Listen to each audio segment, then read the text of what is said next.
What do beauty retailers Sephora, e.l.f. Cosmetics, and ColourPop all have in common? Their teams are using dynamic yield to help them build amazing digital experiences with agility and speed, allowing them to increase revenue and gain a sustainable advantage in a highly competitive online market. And for a limited time, Dynamic Yield, the experience optimization platform, is offering a free personalization assessment to identify opportunities that can move the needle for your business. Powerful insights await at dynamicyield.com/total retail. Welcome to Total Retail Talks, your podcast channel for retail knowledge. Hello, and welcome to this episode of Total Retail Talks. I'm Joe Keenan, Editor-in-Chief of Total Retail, and joining me today is Kecia Steelman, the Chief Store Operations Officer at Ulta Beauty.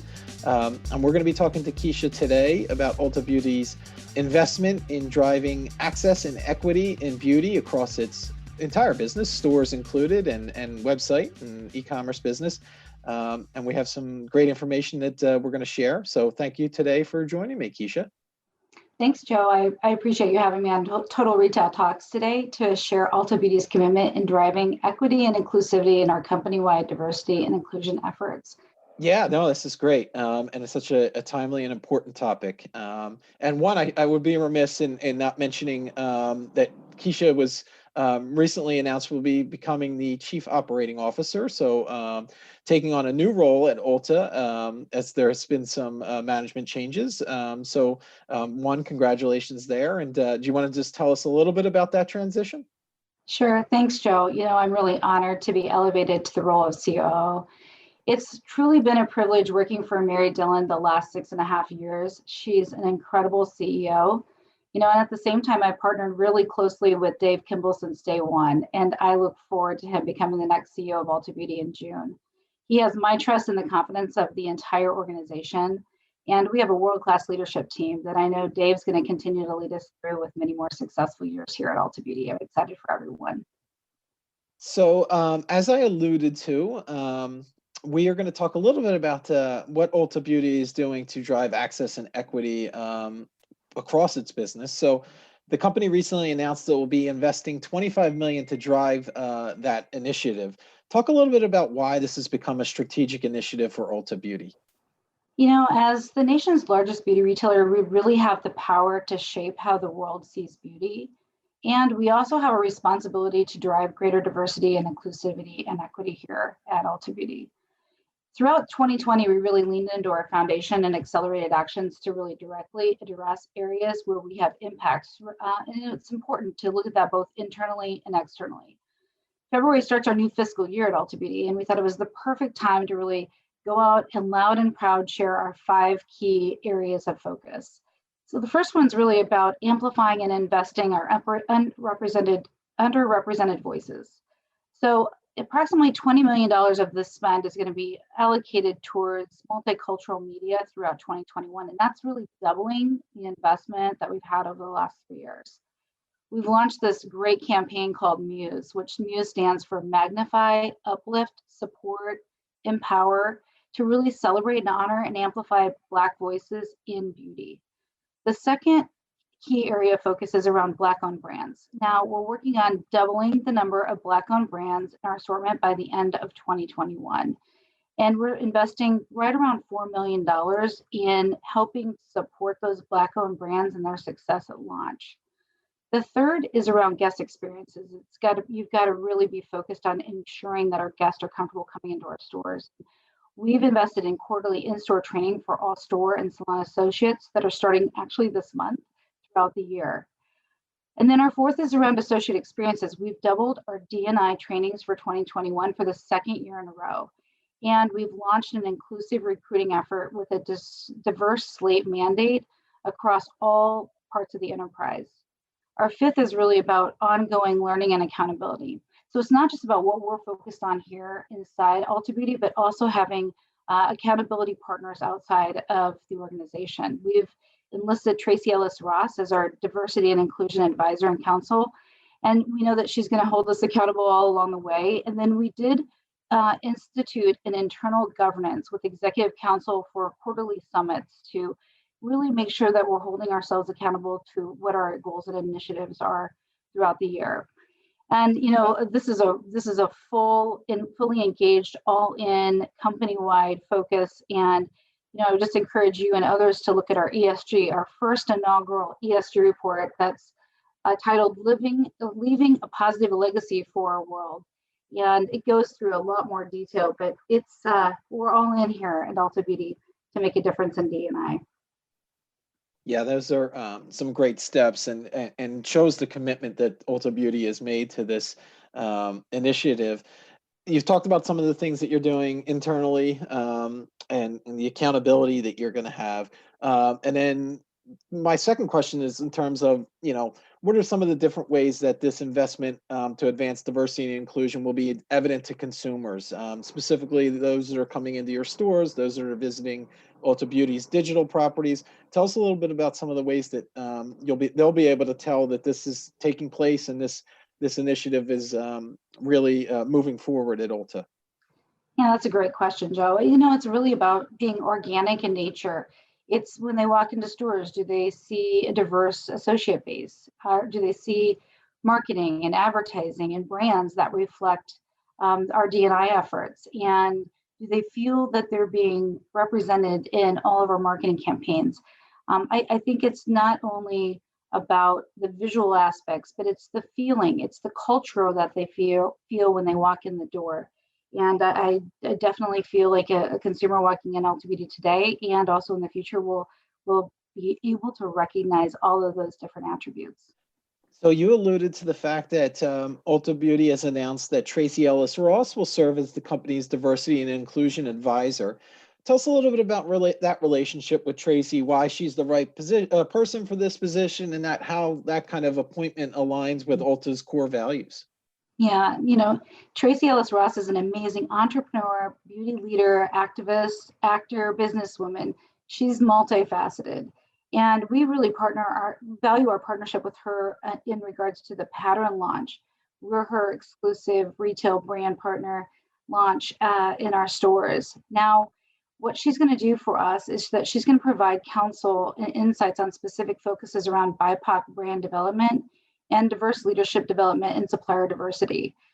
We also know that she's going to drive accountability for the company and our executive council, because she'll sit on the executive council with the executive leadership team.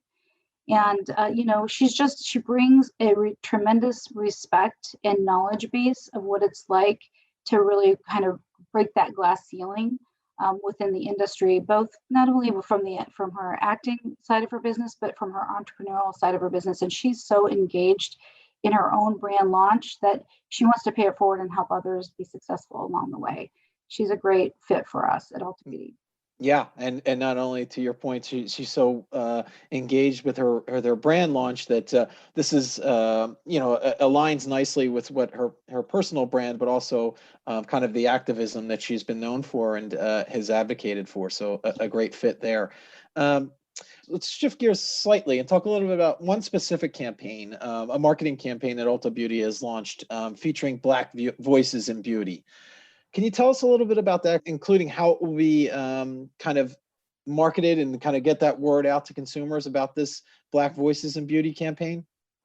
Yeah, so Black Beauty, our Muse campaign, again, it's about magnifying, uplifting, supporting, and empowering.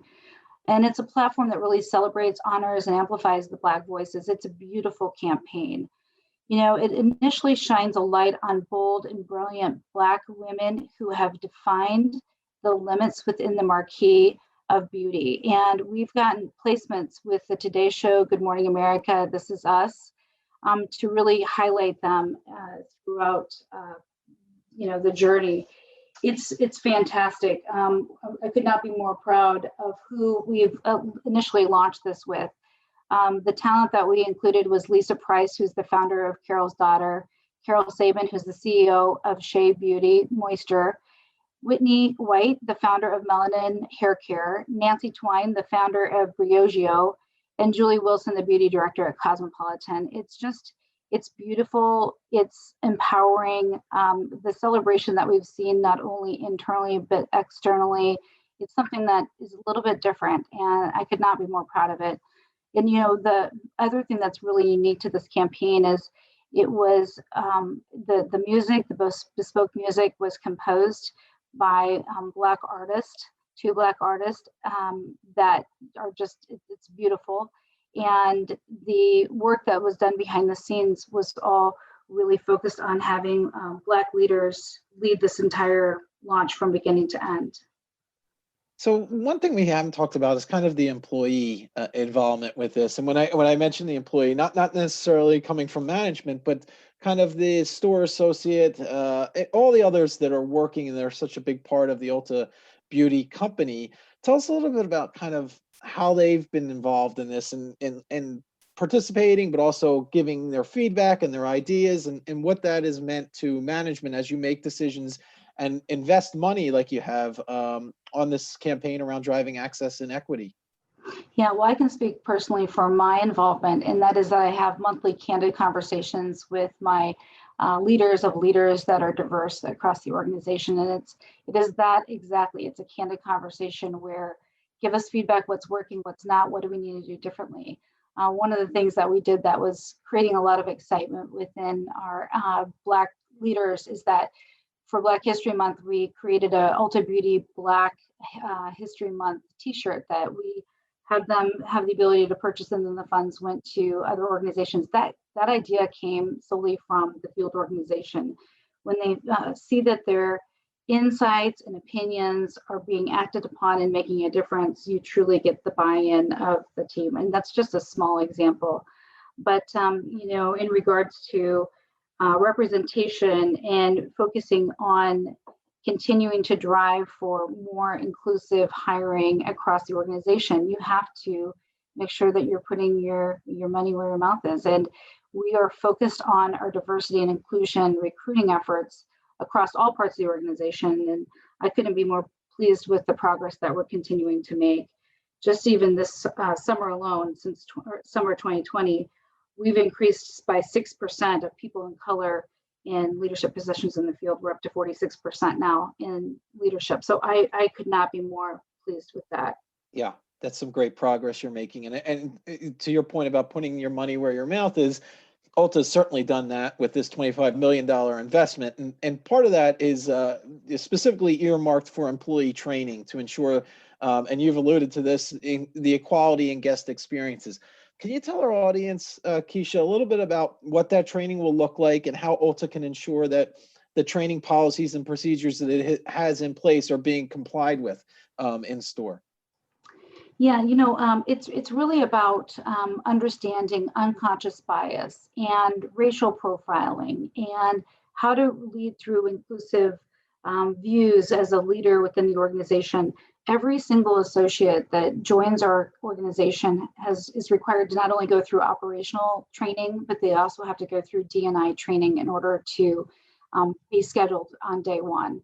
And I'm really proud of that. We've doubled our training investment from last year to this year, with a real focus around continuous conversations and the focus around guest service and experience in our stores. We have to make sure that everyone feels welcome when they walk into an Ulta Beauty store all the way around.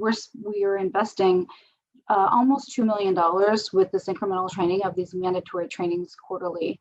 And as I mentioned earlier, they're going to start this month. So I'm excited to see the results. And I know that our associates are very excited to get this continued investment in their experience and their leadership. Yeah, that's great. So we've talked a lot about what specifically Ulta Beauty is doing in terms of diversity and inclusion across its business through, its stores, its marketing, everything that it's, touching across its business. Let's look a little bit more on a industry-wide perspective for a second here. What responsibility do you believe that retailers and brands have in expressing their social values and making those clear to consumers? And then kind of a second part to that, Kecia, is how do you believe that impacts customers' opinions and ultimately, what their purchase decisions are? Yeah, that's a great question, Joe. Well, first of all, I think we all have ownership in creating a more diverse and inclusive culture everywhere people are going, shopping, working, and even experiencing life itself. as retailers, we have a responsibility to combat racial bias and prejudice. And I commend those that are taking meaningful action to ensure that we're equally represented across our industry and the world. We all have a part to play in this. The second part to your question was, well, customers have, the power ultimately to choose where they spend their dollars. And I do believe those industries, those retailers that are continuing to invest in making a difference are going to be able to get the dollars that the customer ultimately has the decision to spend. It's a choice for them. And we're working really hard to make sure that we're front and center of being the number one choice for people to spend their beauty dollars. So my final question, Kecia, is we've talked a lot about what Ulta Beauty is doing in the present day, and they're doing some great work to push the agenda here and making the beauty industry more inclusive, diverse. And you've outlined some of the immediate steps, which are, great. How about, keeping on top of this issue moving forward? How do you make this a continual conversation and, just part of a natural part of the business, and making it not something that's a one-time, initiative here, but something that's really ingrained in the culture at Ulta Beauty and is like that going forward? Yeah, well, Ulta Beauty is a values-based company, and diversity and inclusion are really a part of our DNA and directly woven into every facet of our business. We will not be successful unless we really make continuous movement in this direction. It's critical that our D&I work really reflects our value and our overarching business strategy so that they're really authentic and actionable both internally and externally. And, I think it all comes down to accountability and visibility. And when you kind of put a line in the sand out there, like what we have with our five key objectives, and holding ourselves accountable both internally and externally with business partners like a Tracy Ellis Ross, I know that we're going to continue to move in the right direction. There's no point of arrival. There's no finish line. This is a continuous journey. And we here at Ulta Beauty are committed to continuing on this journey and continuing to make a difference.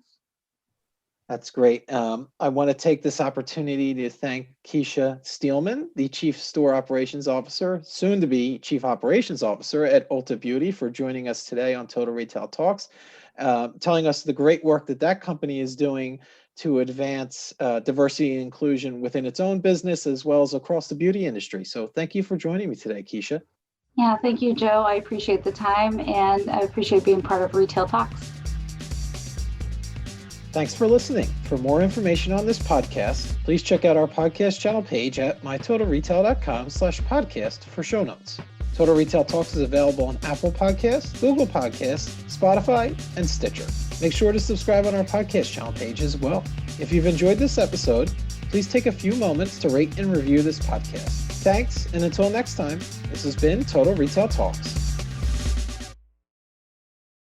Your customers expect amazing digital experiences.